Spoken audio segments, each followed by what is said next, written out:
Pandang-pandang adik dari seberang, cantik juga rupamu sungguh menawan.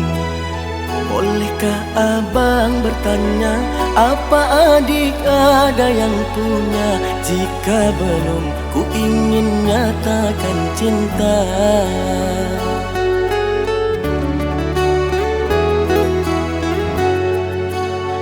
Jauh sungguh abang mencari cinta, apa tak ada cinta di seberang sana? Bertemu langsung bertanya, aku ini milik siapa? Aduh abang, aku milik ayah dan bunda.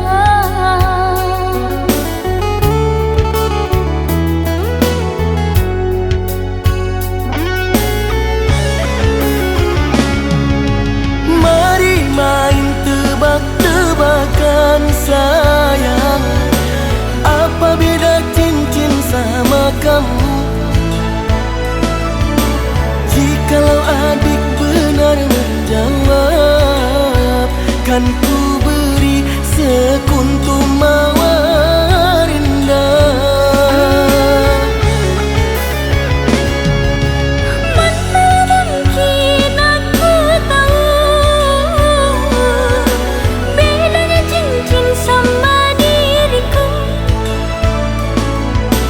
Janganlah abang coba merayu, nanti marah ayah dan ibuku. Cincin melekat di jari manis sayang, kalau adik melekat di hati abang.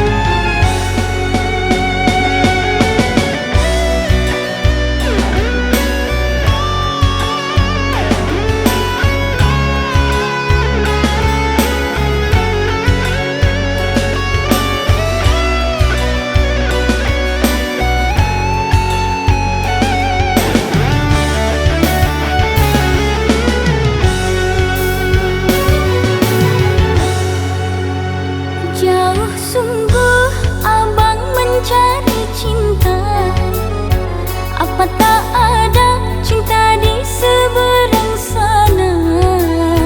Bertemu langsung bertanya, aku ini milik siapa? Aduh abang, aku milik ayah dan bunda.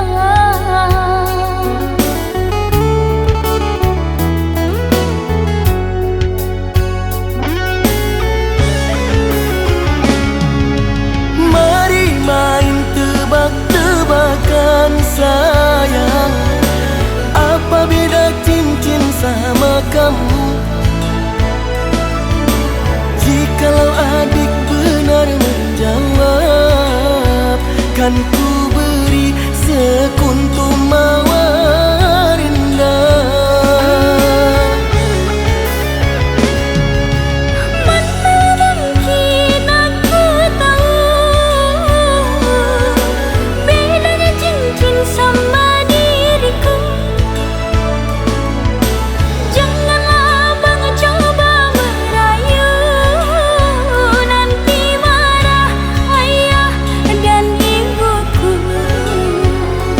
Cincin melekat di jari manis sayang, kalau adik melekat di hati abang.